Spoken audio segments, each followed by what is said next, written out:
اعوذ باللہ من الشیطان الرجیم بسم اللہ الرحمن الرحیم الصلاۃ والسلام علیک یا رسول اللہ وعلی آلک و اصحابک یا حبیب اللہ۔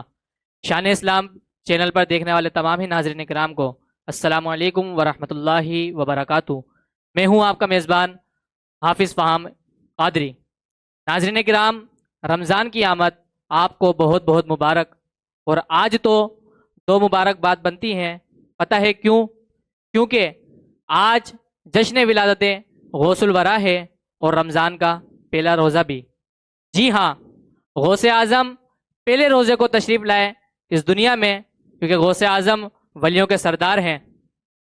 اور ہمارے اس پروگرام میں مہمان بھی موجود ہیں، جناب حضرت علامہ مولانا تنویر حسین اتاری صاحب بھی موجود ہیں، اور انہی کے ساتھ معروف ثنا خاں جناب محترم حافظ غلام عباس قادری صاحب بھی موجود ہیں۔ انشاءاللہ حافظ صاحب کی خوبصورت انداز میں نعت رسول مقبول بھی سنیں گے، اور مفتی صاحب سے کچھ سوالات کے جوابات بھی سنیں گے۔ اپنے پروگرام کا آغاز ہم حافظ صاحب کی خوبصورت آواز سے کرتے ہیں۔ میں حافظ صاحب سے چاہوں گا کہ اپنی خوبصورت آواز میں نعت رسول مقبول سنائیں۔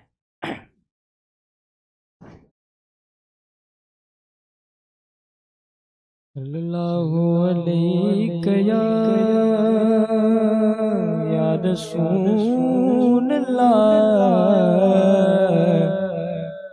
وسلم علیک یا حبیب اللہ۔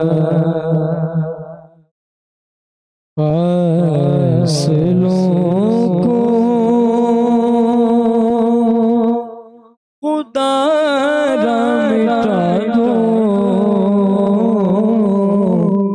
رخ سے پیدا اب اپنے غٹا دو، جالیوں پر نگاہیں جمی گئے، جالیوں پر نگاہیں جمی گئے۔ غوث اعظم وہ غوث الورا ہو، نور ہو نور صلی اللہ ہو، کیا بیان کا مرتبہ ہو،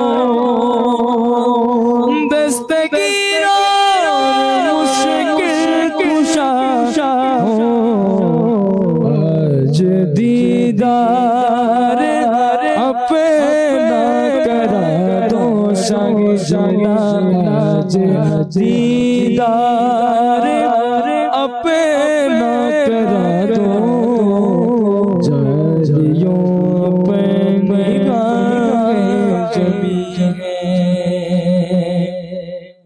وجد میں آئے گا سارا عالم،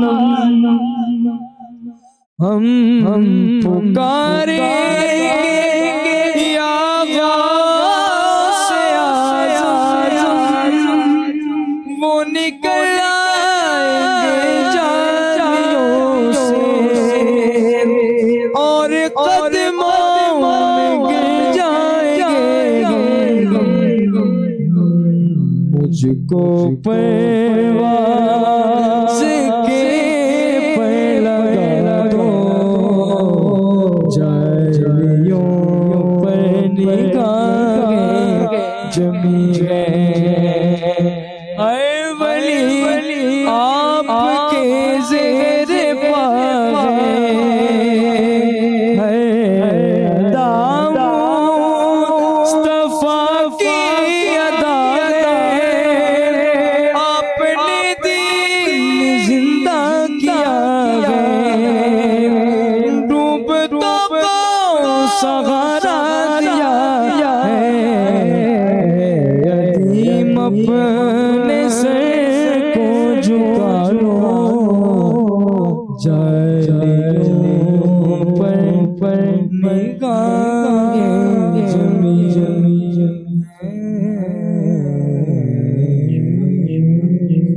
سبحان اللہ، ماشاءاللہ ماشاءاللہ ماشاءاللہ۔ بہت ہی خوبصورت انداز میں حافظ صاحب غوث پاک کی منقبت سنا کر ہمارے قلوب و اذان کو منور فرما رہے تھے۔ اب میں مفتی صاحب سے چاہوں گا کہ ہم نے اس پروگرام کو غوث اعظم کی ولادت کی مناسبت سے رکھا ہے، تو میں مفتی صاحب سے چاہوں گا کہ میرا سوال ہے کہ غوث اعظم کی ولادت مبارکہ کے حوالے سے کوئی واقعہ کرامت سنا دیجیے۔ بسم اللہ الرحمن الرحیم۔ غوث اعظم رضی اللہ تعالی عنہ آپ ولیوں کے سردار اور متقین کے امام ہیں، اور آپ کی ولادت باسعادت بھی ایک کرامت ہے۔ حضور غوث اعظم رضی اللہ تعالی عنہ کی ولادت کا دن یکم رمضان المبارک ہے۔ جیسا کہ ہمارے ناظرین جانتے ہیں کہ غوث پاک کے چاہنے والے بھی جانتے ہوں گے اس بات کو کہ جشن ولادت غوث الورا جو ہے وہ یکم رمضان المبارک کو منایا جاتا ہے۔ جب میرا اپنا وجدان یہ ہے کہ اگر رمضان کا روزہ فرض نہیں بھی ہوتا، یعنی کسی اور ماہ میں اللہ تعالیٰ روزے فرض کر دیتا، تو حضور غوث اعظم کی ولادت اگر یکم رمضان کو ہوئی، اور رمضان یعنی روزے کسی اور ماہ کے فرض ہوتے ہیں بالفرض، تو میں شکرانے کے طور پر غوث اعظم کی ولادت کے دن روزہ ضرور رکھتا۔ کیا بات ہے، کیا بات۔ اور اس میں نیت یوں بھی کر لیتا ہوں میں کہ غوث اعظم رضی اللہ تعالیٰ عنہ کی ولادت کا دن ہے، شکرانے کی نیت سے بھی روزہ رکھ رہا ہوں اور فرض کی نیت سے بھی روزہ رکھ رہا ہوں۔ خیر فقہائے کرام نے اس میں ممانعت کہیں نہیں لکھی ہے، روزہ فرض ہی ہوگا، لیکن میری جو مستحب کی نیت ہے خیر اس کا اجر ملے گا یا نہیں ملے گا، یہ ایک جو ہے مسئلہ درپیش ہے کہ اس میں ثواب فرض کا تو ملے گا اور روزہ فرض ہی ہو جائے گا۔ تو حضور غوث اعظم کی ولادت کا جو دن ہے یہ خود ایک کرامت ہے۔ آپ کی جب ولادت ہوئی، رمضان کا روزہ تھا، رمضان کا چاند مبارک نظر آ گیا تھا، سحری کے وقت آپ کی ولادت ہوئی، اور جیسی ہی ولادت ہوئی پیدائش ہوئی اور آپ نے روزہ رکھ لیا۔ آپ کی والدہ ماجدہ نے آپ کو ہر چند کوشش کی دودھ پلانے کی، لیکن آپ نے غروب آفتاب تک دودھ نوش نہیں فرمایا، اور جیسے ہی غروب آفتاب ہوا حضور غوث اعظم رضی اللہ تعالیٰ عنہ نے افطار کر لیا۔ اچھا، یہ معمول آپ کا پورے ماہ جاری رہا کہ سحری سے لے کر افطار تک آپ دودھ نوش نہیں فرماتے، اور جیسے ہی غروب آفتاب پہ افطار کا وقت ہو جاتا آپ دودھ نوش فرما لیا کرتے۔ تو حضور غوث اعظم کی ولادت باسعادت خود ایک کرامت ہے۔ اچھا، اس کے علاوہ جب حضور غوث اعظم کی ولادت ہوئی تو آپ جیلان شہر میں تھے، آپ کے والد ماجد اور آپ کی والدہ جیلان شہر میں تھے، تو اس جیلان شہر میں 1100 لڑکوں کی ولادت ہوئی۔ سبحان اللہ، کیا بات ہے، 1100 لڑکوں کی ولادت ہوئی، اور وہ سب کے سب جو ہے اللہ کے ولی بنے۔ سبحان اللہ، سبحان اللہ۔ اور آج بھی حضور غوث اعظم کی چاہنے والے، حضور غوث اعظم کے ماننے والے، اگر آج بھی کوئی یہ ارادہ کرے کہ اگر میرے ہاں اولاد ہوئی تو میں اسے علم دین کی اور دین کی خدمت کے لیے وقف کروں گا، تو مشائخ نے لکھا ہے کہ اللہ تعالیٰ اسے اولاد نرینہ عطا فرمائے گا، اور انشاءاللہ تعالی عزیز وہ اولاد نرینہ اللہ کا نیک بندہ ہوگا۔ حضور غوث اعظم کی منت کی نیت سے، آپ کی دعا کی برکت سے، آپ کی نسبت کی برکت سے اللہ تبارک تعالیٰ اسے اولاد نرینہ بھی عطا فرمائے گا، اور وہ اولاد نرینہ جو ہے اللہ کا نیک مقبول بندہ بھی بنے گا۔ یہ حضور غوث اعظم کی ولادت باسعادت کے حوالے سے چند باتیں تھیں جو واقعات میں بھی شمار کیے جاتے ہیں اور کرامات میں بھی اس کو شمار کیا جاتا ہے۔ اللہ تعالیٰ ہمیں غوث اعظم سے محبت کرنے کی توفیق عطا فرمائے، اور غوث پاک کے چاہنے والوں کے لیے تو حضور غوث پاک نے خود ہی خوشخبری ارشاد فرما دی ہے کہ میرا کوئی بھی مرید جو ہے بغیر توبہ کیے نہیں مرے گا۔ اور میں اگر ایک وہ قصیدہ غوثیہ کا ایک شعر ہے، مریدی لا تخف،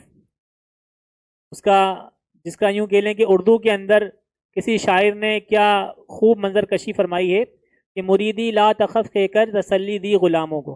اگر حافظ صاحب سنا دیں یہ مریدی لا تخف کہہ کر تسلی دی غلاموں کو، قیامت تک رہے بے خوف بندہ غوث اعظم۔ ذرا منظوم کی صورت میں اس کو سنا دیں، نظم کی صورت میں۔ مریدی لا تخف کے کر تسلی دی غلاموں کو، قیامت تک رہے بے خوف بندہ غوث اعظم کا۔